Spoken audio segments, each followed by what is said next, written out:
Good afternoon, Mavericks. It's Friday, October 6th. You made it. Give yourself a pat in the back. Let's get right into our campus and county news of the week. Next week, PCC is hosting a comedy show called The Creation of Hispanics.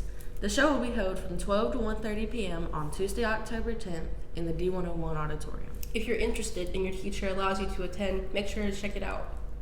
Moving on to our state news. If you're a fan of snails, make sure not to escargot picking up and eating any snails you see in North Carolina. Toxic apple snails have been found along riversides in North Carolina. While they're not dangerous to humans unless you eat them, animals could accidentally eat these snails and become sick. Make sure to keep an eye out for your pets if you live in an area these snails have invaded. Yikes. This sounds like a sticky situation. Can you please stop that? Never.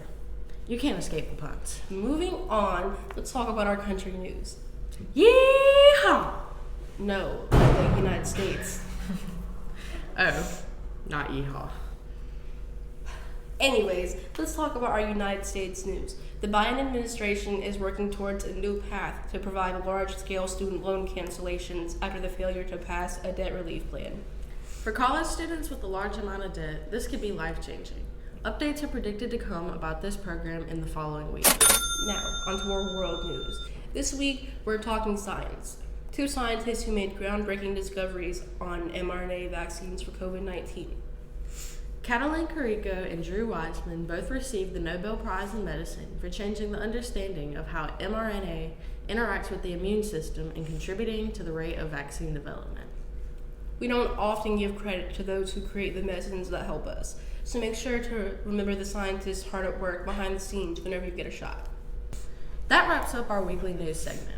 As always, make sure that you're staying up to date with what's going on in your world. Now let's move on to our announcements. This month is Principals Month. All throughout October, make sure to give a big shout out to our wonderful principal, Miss Johnson. In fact, we've got a few words from Peaceful students about how they would describe Miss Johnson. Let's see it. Roll the clips.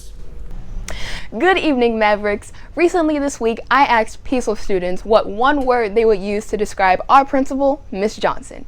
Here are the responses. My one word to describe Miss Johnson would be passionate. Johnson is enthusiastic, approachable, optimistic, resilient, diligent, influential, paramount, thoughtful. Thank you so much to all those students that offered feedback. Moving on, the end of the quarter is coming up. Mavericks, make sure to keep your grades up to make our principal proud. Encourage your classmates to stay on top of their work as well. Be a team player. Let's make sure to finish strong. Student-led conferences are being held on October 18th and 19th from 2:30 to 6:30 in S100. Now would be a good time to start working on your presentations to share with your family. Moving on, it's worth mentioning next Thursday and Friday are teacher work days. That means no school for Peaceful students. But if you do show up, we'll give you $1 million. Please don't listen to that one. She's lying to you. Nuh-uh. Anyways, just remember that October 11th and 12th are teacher work days for Peaceful. That brings an end to our weekly newscast. Thanks for tuning in. She's Leah. She's Michaela. And this has been your Maverick Minute.